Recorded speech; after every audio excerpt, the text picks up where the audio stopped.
Today, we're going to talk about how war, COVID, and now environmental problems has left Yemen more ravaged than ever before.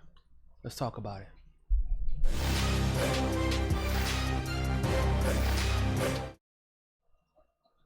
So as many of you already know, Yemen has been involved in a civil war that unfortunately the United States has given a lot of money towards, and that has led to Saudi Arabia bombing Yemen. It has led to internal conflict within Yemen, but of course it isn't the quote unquote wealthy or the elite of Yemen who feel it the most. It is, as we expect, the poor people. As war is still raging, right? The war is not finished. It is not completed, and unfortunately we have not stopped funding it because Donald Trump vetoed it. We are now seeing the effects of war, the effects of the poverty that has come from war, the effects of COVID, and how that is affecting the people of Yemen, in addition to now environmental issues causing mass famine throughout the entire country. Now,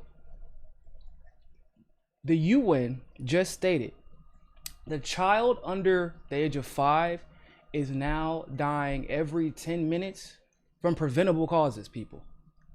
It is absolutely unacceptable. And they're also calling this, rightfully so, the largest humanitarian crisis in the world. Now, as you can expect, you're probably seeing a lot of similarities between this and another topic that we had just recently discussed. And it's because, well, it's kind of a similar situation. Palestine. We have seen, obviously, war, perpetual warfare, ravaging the Palestinian people, oppression that is generally United States funded, which is why you will not hear much about this in the media from the United States, at least not in the mainstream media. So different political groups have attacked they've attacked the approach and have been restricting any help that is being provided to the country for people dying of hunger. Once again, as you all recall, surprisingly enough, the House and the Senate did pass legislation to end support for Saudi Arabia's genocidal war in Yemen, and Donald Trump just vetoed this legislation. I know everybody, but I thought he hates stuff like Sharia law. Why would he be working with an authoritarian dictatorship like Saudi Arabia? Because Trump likes being authoritarian himself. And you're lied to. Trump pretends like he doesn't like these types of countries, that he doesn't like quote unquote Sharia law, but that's because it's political. He doesn't really care about it. But it's a way to rile up his base. If he truly cared about people's all over the world, right? Like he claims that he cares about the people of Venezuela. That's why he's trying to overthrow the president, Maduro, the rightful president of Venezuela. Then he would never have thought or even pretended to care about what Saudi Arabia wants if it meant harming the Yemeni people, and yet we still see him fighting to allow Saudi Arabia to continue to get weapons from us and buy weapons with our money to ravage these countries. All right. So, unfortunately, yes, you are seeing different political groups working with the attackers of the Yemeni people, and once again going out of their way to restrict help to the Yemeni people, because that's the way you choke out any government or any people, is by limiting their resources. Now, the price of food has risen to the point that the situation is quote unquote unlivable. Many people can no longer afford to eat there, and there's also a lack of access to healthcare facilities. Now, for large portion of the population.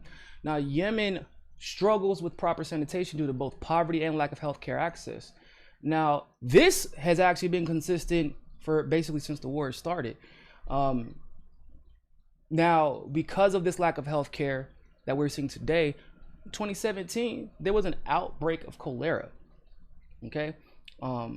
Which shouldn't be the case in 2020 or in 2017 for that matter, but yet this is where we're at. So Yemen struggles from a lack of testing capacity for the COVID-19 pandemic. Now, granted, I understand what some people might say. We all are really struggling with the lack of testing capacity for the COVID pandemic. But I feel like when you're looking at a situation like Yemen, it is exacerbated. I just covered the other day that Orlando, right here in my state of Florida, had 25,000 false tests, which unfortunately never made national news, much like this situation we're seeing here today. What happens when something like that does not make national news, like what we're seeing in Yemen? Well, nobody has to address it, right? Because unfortunately, that's how our politics work. If people are being inaccurately tested here, and it falls in both categories, right? So I could have COVID and be asymptomatic, and maybe my wife is a little bit more susceptible to the symptoms of COVID because she has a comorbidity. I wouldn't know until, unfortunately, my wife ends up in the hospital because of false testing. So if this type of stuff isn't being reported in the national news, lack of testing, false testing, then people are not pushed or urged to make policy to address it. So now we're seeing what happens whenever something does make national news, because Florida, quote, had a spike, and the red states, quote unquote, only, if you looked at the mainstream media, are the only ones who've had spikes, even though that's not true. So you got to feel bad for the people in California because they're not making any national news. Their governor is being praised, while Florida is at least being forced to move on the situation with COVID, to take it seriously. Now, granted, I would prefer, can we make sure that testing is available? Because how are we ever going to solve a pandemic if we don't even know who the hell has it? And that's what we're seeing right now at Yemen, people. And unfortunately, it is more likely than not that people are going to catch it because their immune systems are suffering from a lack of proper health care. Now, things have gotten so bad that water, sanitation, and other hygiene services for the population would start shutting down in July if UNICEF does not get the funding by the end of the month. Currently, the children in Yemen are in worse condition than in any other part of the world. They lacked necessary clothes, people, in addition to the food, prior to the pandemic. And so, of course, the pandemic has exacerbated that situation. It's just, man, I just really feel for the people of Yemen right now. It's horrible, man. It's horrible. The war already, the war there is too much for a child to have to bear. And now with the pandemic, it's just getting worse. If a bomb isn't dropped on their house, then they're dying of something that is preventable. Because they're not only dying from COVID, they're dying, according to the United Nations, from other preventable illnesses just because of a lack of proper health care. Now, I want you all to listen to this quote. Bear with me here. Families in Yemen have experienced so much pain and anguish that they have seen 5 years of war, widespread displacement, and crippled economy. Famine-like conditions, floods, and various health crises are always going on in Yemen. Dengue, cholera, and now the coronavirus have been the hot spots of Yemen. There is a lack of proper infrastructures like hospitals, schools, and water plants. And the water structure in Yemen operates at less than 5% of its efficiency. Waste is piling up on the street. Yemen used to import 90% of its food that they had. With the various block, which is coming up because of the war, food is not able to come in. As you all know, blockades are a normal part of war, especially a US-backed war. It is economic warfare, siege warfare specifically, which, by the way, if you did not know, siege warfare is supposed to be a war crime.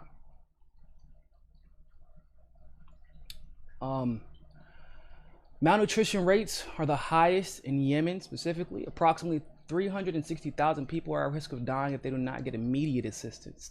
Stunting amongst children is widespread, and 50% of all children in Yemen are stunted. as in their growth is stunted, their development is stunted. 70% of the population is going hungry, and 10 million of them are steps away from famine. Oh man, it gets worse, people.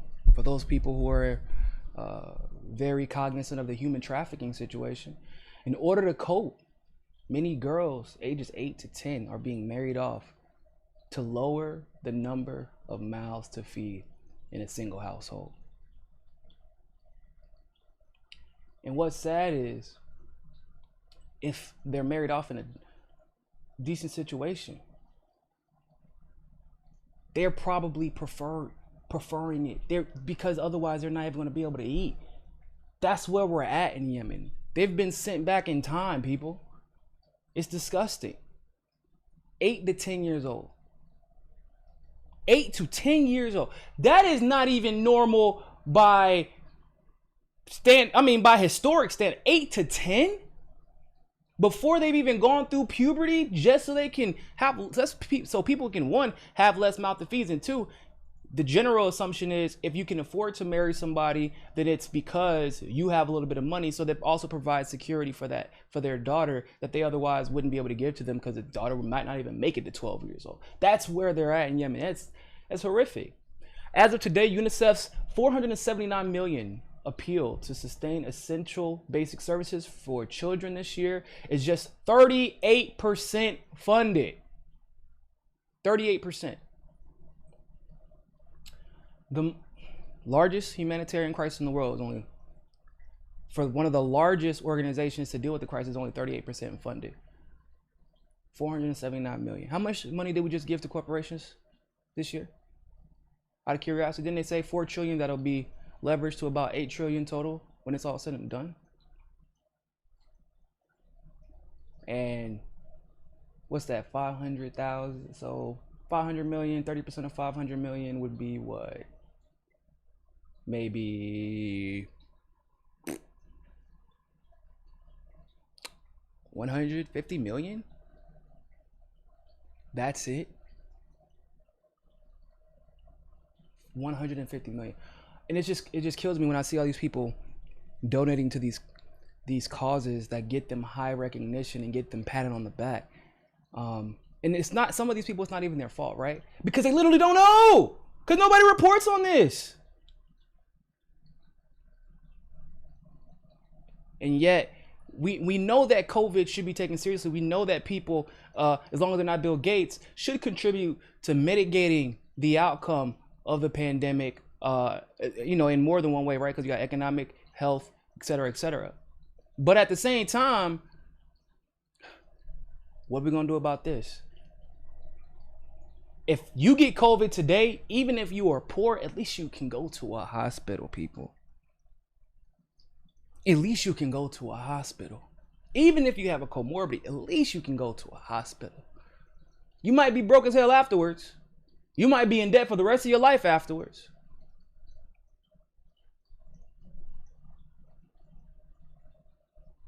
But at least you can go.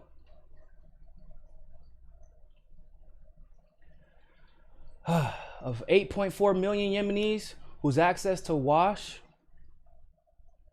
will be affected because, and by the way, wash is it's water, sanitation, and hygiene operations. Nearly half of the children directly depend on UNICEF. They are among the most vulnerable Yemenis due to conflict, cholera, and internal displacement. Unless UNICEF receives at least $30 million in US dollars specifically by the end of June, which we are in, sanitation and hygiene services will start shutting down for these 4 million people in July, which is insane to me. Think about that. 30 million to give water, which many people would probably believe that is a human right, and not a single, like, why are we even having this? Over 30 million? I mean, 30 million would be a lot for me, be a lot for you, but in the grand scheme of all the money we've seen handed out during the pandemic, 30 million to make sure people live, not can pay their bills, people, can live. And we can't seem to find 30 million.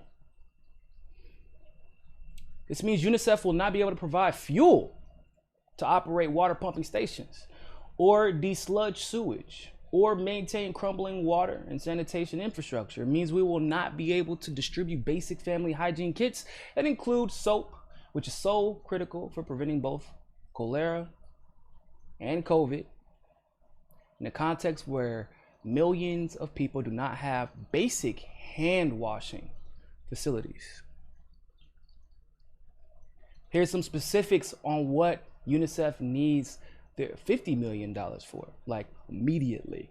If they do not get this money, they won't be able to provide, they won't be able to provide PPE items and operations support to 25,000 frontline workers, including health staff. Provide safe water and sanitation services for 900,000 people in isolation centers and quarantine facilities. Procure oxygen, concentrators, and ventilators.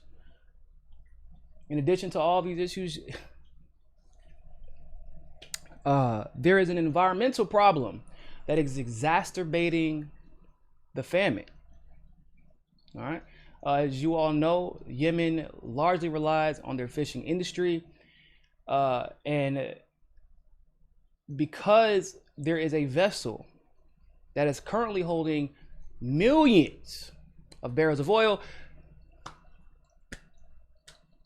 it could spill, this is a quote directly, it could spill its cargo or explode after not being in service since 2015, people. It is just chilling there, it's hovering around, and there's not really any serious maintenance happening. Now, if you want to know how that might turn out, if you all recall, Exxon had a pretty large leak. It devastated the environment of multiple countries, devastated the fishing apparatus of many countries.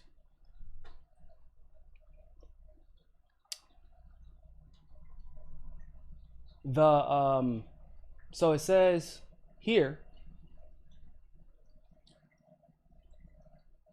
that the tanker has been stationed off of Yemen's Red Sea coast.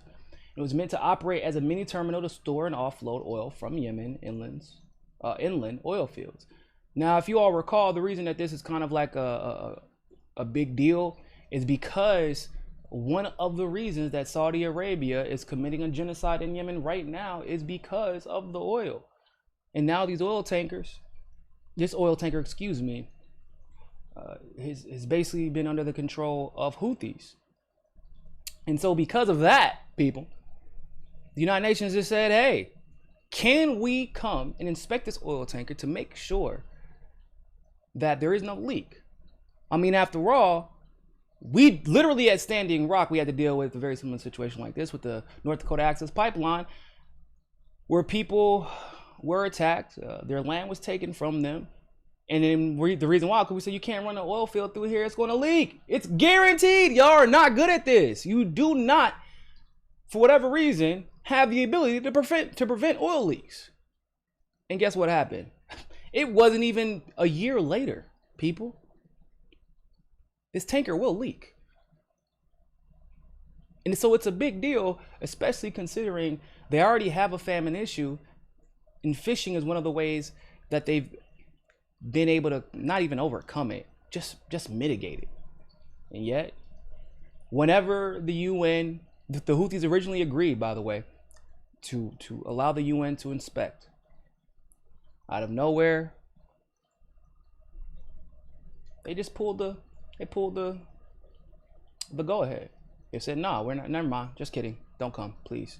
And God knows what's on that ship, because let's be real, people, these are the Houthis. We know how they've been operating in Yemen. We also know what ships are generally used for, especially if you're basically creating, you're doing makeshift bases because you're a militia rather than a military, an organized military. So in my humble opinion, there's no way that the Houthis would be able to get away with reneging on their on giving access to the United Nations to inspect that ship, because the United Nations is coming in to inspect to make sure that it's safe and that it's being maintained. However, if the United Nations inspectors go in there and find something else, perhaps weapons, perhaps human traffickers, perhaps weapons that have the United States name on it, perhaps more connections to those weapons back to Saudi Arabia. I mean, or perhaps all of the above, right? Maybe the ship isn't being maintained and therefore they are threatened by the United Nations to move that ship, and it turns into a bloodbath because of it. There are a lot of things that could be discovered if those inspectors went in there, but I want to be very clear about something. Make no mistake about it, that the only reason they're able to get away with this is because Saudi Arabia and the United States are backing them, or else it wouldn't even be a question. If there is a leak or an explosion, it would affect 1.7 million people working in the fishing industry and their families, in addition to the 1.7 million people. Okay, not just the 1.7 million in addition to their families, so probably upwards of about 5 million. The tanker is moored the tanker is moored north of Yemen's main port of Hodeida, which handles about 70% of the country's commercial and humanitarian imports. And so you understand that if the Houthis have a tanker there, the Houthis don't want anybody near that tanker. What does that mean for their imports and exports? It's a blockade, effectively, because you don't want anybody near there. That's how siege warfare works. So the tanker is not only causing a humanitarian problem on the shores of Yemen and at the ports of Yemen, but it's also blocking people from coming in to help with the damn problem. This could be and would be worse than the Exxon Valdez oil disaster in Alaska in 1989. And if there was an explosion, it would lead to the closing of that port specifically for months, of course, months of which the Yemeni people cannot afford.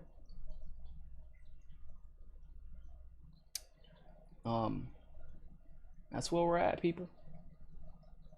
So there needs to be some environmental justice in Yemen. There needs to be some humanitarian justice in Yemen. There needs to be some assistance.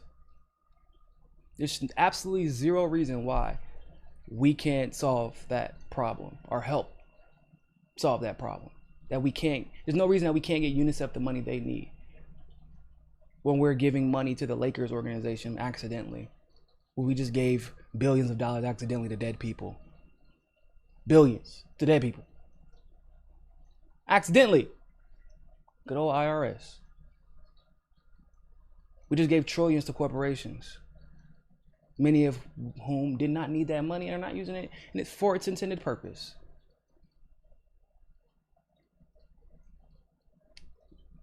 We as a country, this is probably one of the sickest, because we know how we put our hand in everything, whether it's Israel, Palestine, whether it's Venezuela and the famine caused there, whether it's how the sanctions have affected the Iranian people, Iraq, Syria.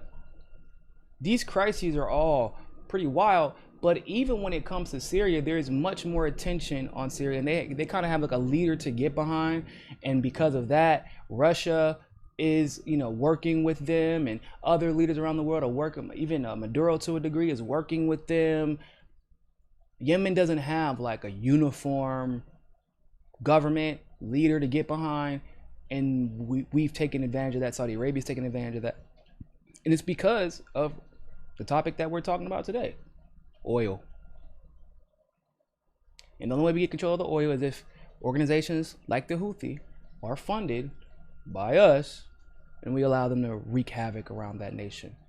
It's sad that there's like no hope, because who do they get behind? Even if you're Syrian and you don't like the way that the other side, the quote unquote Free Syrian Army, is acting, you can get behind a leader. Who do you have now if you're Yemeni people? If you're the Yemeni people, it's a sad situation overall. We'd love to know what your thoughts are about this. Like this video, share this video, please. Leave a comment below But always remember, more than anything else, people, find your balance. Peace. If you like that segment of Mikasa Sukasa, don't forget to like the video and smash that subscribe button. Want access to members only live streams, behind the scenes footage, and other premium content? Well, you can endorse us on Rockfin Premium, become a patron through Patreon, or you can sign up for the MCSC Premium membership through YouTube. All the links are in the description below. But hey, more than anything else, more than anything else, always remember, find your balance. find your balance. Find your balance. Find your balance. Find your balance. Find your balance. Find your balance. Always remember, more than anything else, find your balance. peace.